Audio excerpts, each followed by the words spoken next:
ഒരു ലീഡർ ആകുന്നതിന് ലോകം പറയുന്ന ഒരു മാനദണ്ഡമുണ്ട്. അവൻ്റെ ഒരു ആകാര സൗന്ദര്യമുണ്ട്, അവൻ്റെ ഒരു ലീഡർഷിപ്പ് എബിലിറ്റി ഉണ്ട്, അവൻ്റെ നാവ് വഴങ്ങുന്ന രീതിയുണ്ട്. ഇതൊക്കെ ഒരു ലോകം പറയുന്ന ലീഡറിൻ്റെ കരുത്ത്. പക്ഷെ സ്വർഗം കാണുന്നത് ഇതൊന്നുമല്ല. സ്വർഗം കാണുന്നത് എൻ്റെ സാന്നിധ്യം ഒരുവൻ്റെ കൂടെ പോയാൽ, എൻ്റെ സാന്നിധ്യം ഒരുവൻ്റെ കൂടെ സഞ്ചരിച്ചാൽ അവൻ എന്തില്ല എന്നത് ഒരു വിഷയമല്ല. അവൻ്റെ ഇല്ലായ്മയുടെ പേരിൽ ലോകം അവനെ ഒരിക്കലും വിരൽ ചൂണ്ടത്തില്ല. മോശ വിക്കനാ, പക്ഷെ വിക്കിന്റെ പേരിൽ എപ്പോഴെങ്കിലും തന്നെ ആരെങ്കിലും ആക്ഷേപിച്ചതായി കാണുന്നുണ്ടോ? മോശ വിവാഹം കഴിച്ചതിൻ്റെ പേരിൽ അവിടെ മിരിയം ചോദ്യം ചെയ്തതായി കാണുന്നുണ്ട്. അല്ലെങ്കിൽ മറ്റു ഭാഗത്ത് ജനം പറഞ്ഞിട്ടുണ്ട്, മോശയെ നീ ഞങ്ങളുടെ മരുഭൂമിയിൽ കൊല്ലാൻ വേണ്ടി കൊണ്ടുവന്നതാണോ? പക്ഷെ എപ്പോഴെങ്കിലും നീ ഇങ്ങനെ വാക്ക് പറയുന്നത് ഞങ്ങൾക്ക് അരോചകമെന്ന് ഈ ജനം പറഞ്ഞിട്ടുണ്ടോ? പറഞ്ഞിട്ടില്ല. കാരണം അതിനെ മൂടിയത് ദൈവസാന്നിധ്യ.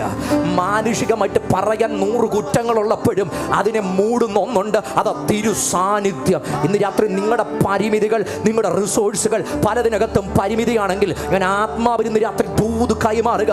അതിനെയൊക്കെ കവിയുന്ന ഒന്നുണ്ട്, അത് തിരുസാന്നിധ്യം. നിങ്ങൾ എത്ര ബലഹീനനാണോ ഇതൊന്നും വിഷയമല്ല. നിങ്ങൾ എത്ര പരിമിതി ഉള്ളവനാണോ ഇതൊന്നും വിഷയമല്ല.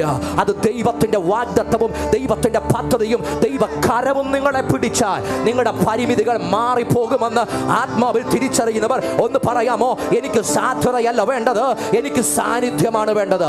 എനിക്ക് സാധ്യതയല്ല വേണ്ടത്, എനിക്ക് സാന്നിധ്യമാണ് വേണ്ടത്.